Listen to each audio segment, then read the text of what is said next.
Hey there, physics pals. Paul Lake here with another physics problem solved. I hope you're doing great. And in this one, we're going to use Gauss's law to find the electric field of a charged metal plate. And we're going to be talking about area charge densities, and we're going to be using Gauss's law. And we're going to be discussing conductors in electrostatic equilibrium, because that's the situation we have. So let's read the problem. It says a thin, square conducting plate, 15 centimeters on a side, lies in the xy plane. A total charge of 4 times 10 to the negative 8 coulombs is placed on the plate. Find A, the charge density on the plate, and B, the electric field just above the plate, and C, the electric field just below the plate, but you have to assume a uniform charge density. Yeah, so hey, I get these problems from my tutoring clients, so check in the description for a link that will allow you to get a hold of me if you might benefit from my tutoring services. My rates are reasonable, and I can save you a lot of time and a lot of stress and make physics fun again. Okay, so let's get started on this. So we have it in the xy plane. Now, the way I like to draw this is I want to show it lying down in a plane. So I'm going to say, okay, here's the x direction. Here's my origin. And now I want it to lie down in the xy plane. So what I'm going to do, instead of making this the x direction, I'm going to make this the y direction. And I'm going to make this the x direction. And so this will be the z direction. And the way you can always do that is if you go use the right-hand rule, if you sweep from x over to y, your thumb points up. If you sweep from this direction onto this direction with your right hand, your thumb will point in the z direction. So, and the reason I did this is that I want to show my thin conducting plate like this.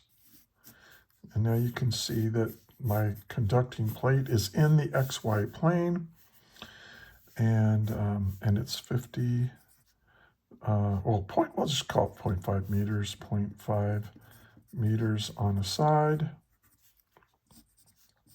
And it's thin, so we can, we can say, hey, that this depth of the plate is insignificant compared to the,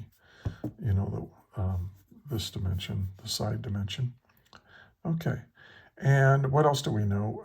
Well, we know that the total charge Q placed on this plate is 4 times 10 to the negative 8 coulombs. And and it's spread out evenly throughout the plate. Now, this is kind of unrealistic. This is this simplifying assumption right here kind of makes this problem a little bit sketchy. If you were to do this in the real world, you wouldn't quite get the same answers, but this is the problem that we're given. So now what are we trying to find?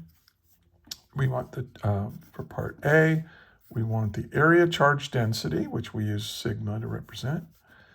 And then for part B, we want the electric field just above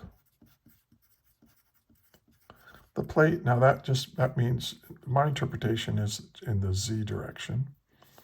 And then for part C, we want the electric field just below the xy plane, so that'd be down there. All right. So let's get started.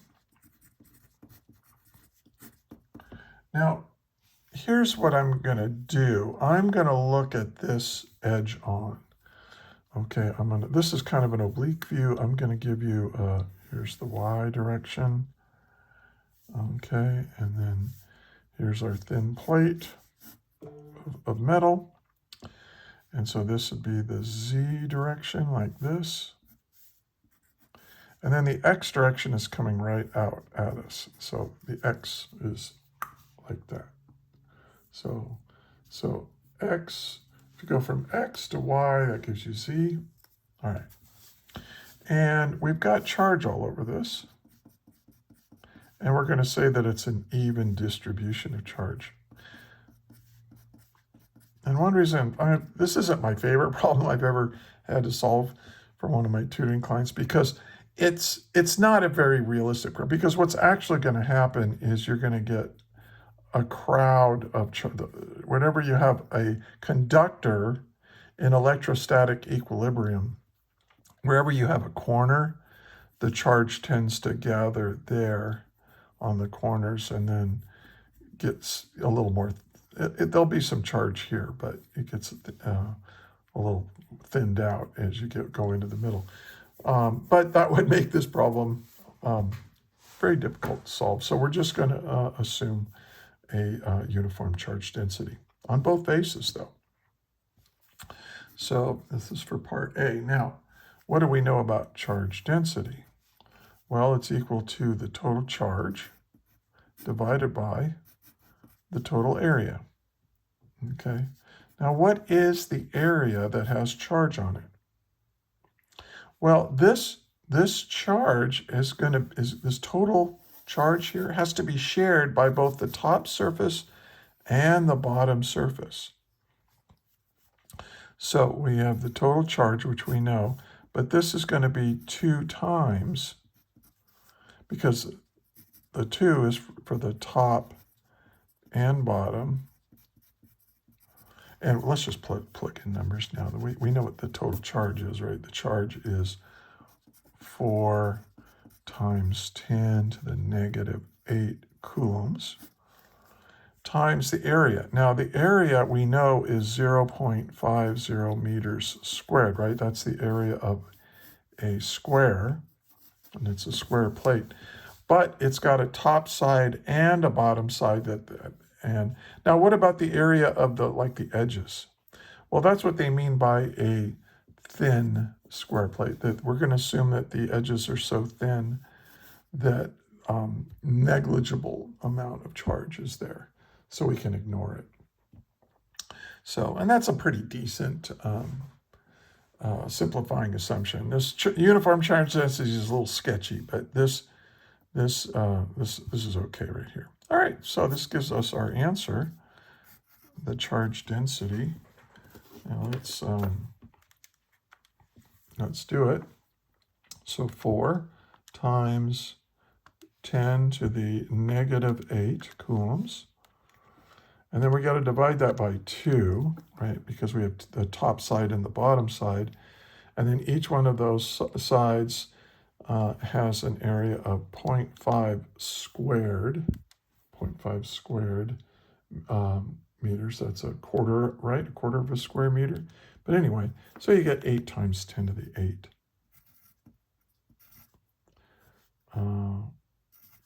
Times 10 to the 8 coulombs per meter squared. Right?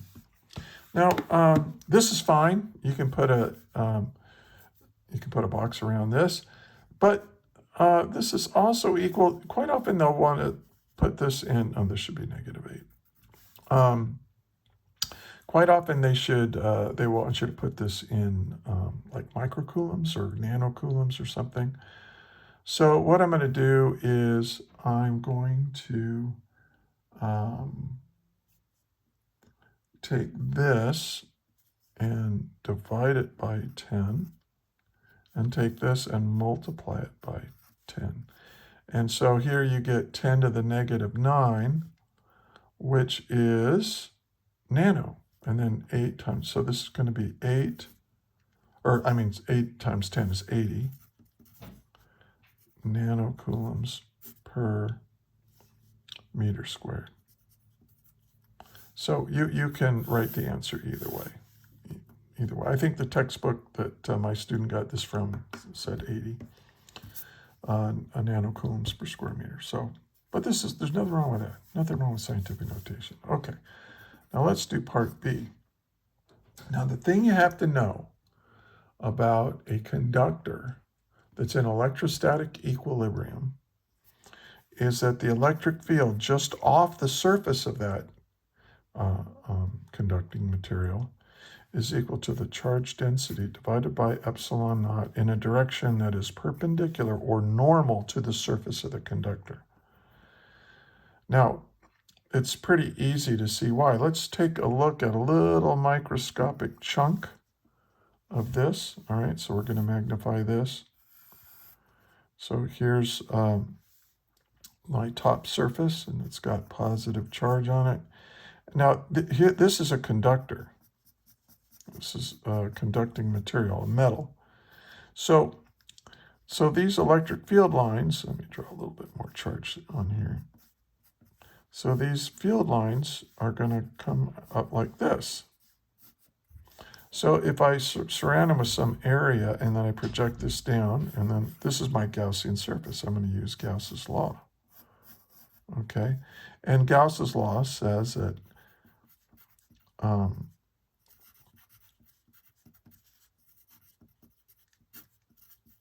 right. And by the way, if you look in the description of this video, there's a link to a document where I've got lots of Gauss's law problems like this, but I also have a Gauss's law lecture that will tell you, I go into this in more depth. This is just kind of a review, because Gauss's law says that if you surround a charge with a Gaussian surface that matches the symmetry, you can figure out how much charges, or what the electric field is. That's what we're going to do here. How much charge is inside there? Well, we have E, and this we're just going to call this A. E times A. And then how much charge is inside? Well, the amount of charge that's inside is right on this surface. That's the charge density times that area over epsilon naught. So, and I'm sorry, I misspoke a little bit. This area right here is the area of the Gaussian surface that's surrounding the charge. And that would be this A up here. But these two areas are identical, right? Well, what about down here? Well, this is a metal, so there's no electric field down here, so there can be no flux going through the area of this little can thing that I put in here. Well, what about these curved sides? Well, of this closed surface? Well, the electric flux is parallel to that. And so there's no flux through that area. All the flux goes through this top area. So that's what I include here. And notice that the area goes away. Now, what's the direction? The direction of this has to be in the normal direction. It always comes out like this, perpendicular to the area. You can't have, if you have a charged surface, you can't have an electric field that comes off the surface in a direction that isn't perpendicular. And why is that? Well, because charges are free to move in a conductor. And so that means this little charge right here has a force that's trying to remove it off the metal, but of course the metal holds on to it.